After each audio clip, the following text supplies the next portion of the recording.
مگر یہ غلطی ہے کہ وہ اپنے گھر آنے والی بلا کو دوسروں پر ڈال رہا ہے۔ اس کے ہاں اتلاف جان کی بلا بہرحال نازل ہونی تھی۔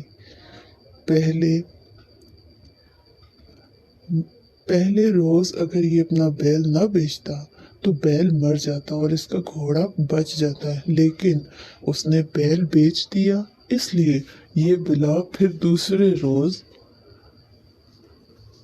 گھوڑے پر نازل ہونی تھی، لیکن اس نے گھوڑا بیچ دیا، اس لیے اب مجھ سے یہ بات سن لو اور یقین کرو کہ کل ہمارا یہ مالک خود مر جائے گا۔ اس کا بچنا محال ہے۔ بیل کو نہ بیچتا تو گھوڑا بھی بچ جاتا اور یہ خود بھی، اور اگر گھوڑے کو نہ بیچتا تو کل یہ خود مرتا۔ یہ بلا اس کے گھر بہرحال نازل ہونی تھی، مگر مالک نے غلطی کی کہ یہ بلا اس نے اپنے لیے مقرر کر لی۔ کل اس نے ضرور مر جانا ہے۔ اس کے مرنے پر غریبوں کے لیے بہت کچھ پکے گا۔ کل جو چاہو گے کھاؤ گے۔ مرغ کی یہ بات سن کر اس آدمی کے ہوش گم ہو گئے۔ بیل اور گھوڑے کو تو وہ بیچ ہی چکا تھا اور نقصان سے بچ گیا، لیکن اب اپنے لیے کیا کرتا؟ گھبرایا ہوا اور سہما ہوا حضرت موسیٰ علیہ السلام کے پاس آیا اور کہنے لگا، حضور دعا کیجیے میں موت سے بچ جاؤں۔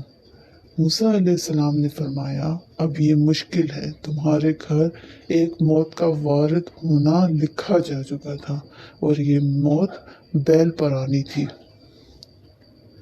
لیکن تم نے بیل کو کھسکا دیا۔ اب موت کو گھوڑے پر واقع ہونا تھا، تم نے اسے بھی کھسکا دیا، اب اس کے لیے تم ہی باقی رہ گئے ہو۔ اب تمہارا بچنا محال ہے۔ یہ بات جو تمہیں اب معلوم ہوئی ہے، مجھے اس کا علم پہلے ہی تھا، اسی لیے میں تمہیں اپنی ضد سے باز رہنے کے لیے کہتا رہا، مگر تم نہ مانے۔